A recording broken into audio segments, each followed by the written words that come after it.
When I first started, you had a zone, you didn't cross the line, you didn't help anybody else out other than to just go back them up, make sure they didn't get shot, and then you drive off as quick as possible for you didn't have to get included in their call. If you let things get to you and go home at the end of the day, you're going to take it out on your wife, your kids, and it's going to escalate your home life. You're going to come back to work, be angry the next day. It's going to escalate even more, and it's just going to continue to escalate. I think the most difficult decisions that we make and that we struggle with, and from the chief on down, is so I'm working with a fellow officer who's not reflecting our mission, who's not really helping anyone, and so do I hold them accountable? We've come to realize that you can't just move the furniture around. You can't just restructure the command staff or say, hey, that guy's out, this guy's in. You know, you got to change the actual storyline or change the very systems, because everybody knows every organization has a history. Everybody has a system story. And unless you change the story, you're probably not going to change the culture.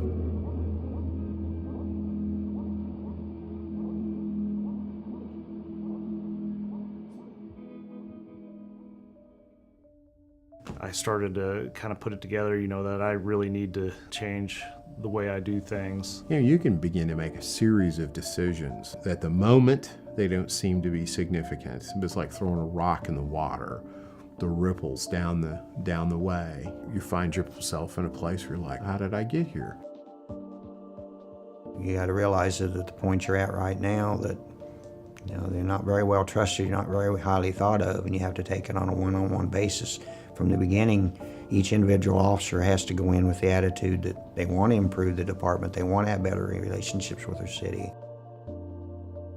Through the Arbinger process, it gives us some language for not ending up in places we wouldn't want to end up. And that gave the chief then the ability to say, we want to change, you know, the culture.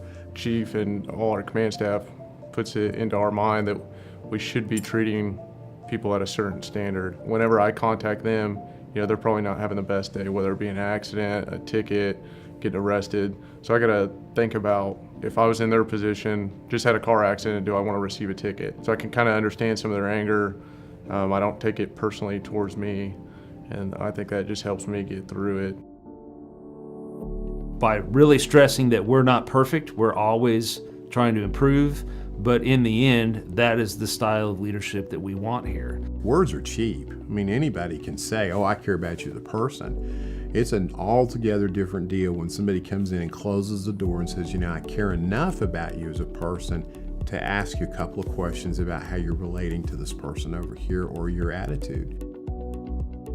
You can still treat somebody with respect and get the point across and be very firm with them too. If I get somebody yelling in my face and stuff, that doesn't mean me just turn around and yell back at them. How you act reflects. We can do our job and be firm and do what we have to do when we need to do it and still be a friend to the community. You make your department the way it is or the way it isn't and needs to be. It's not going to happen overnight. I've seen people since we started this that were really frustrated, angry, probably their careers were going to end soon, leaders who are now some of the best leaders I've ever worked with. And that becomes the ongoing work, because it takes a lot of deliberate, intentional, purposeful, engaged conversations. We're not perfect, but this is what makes us go.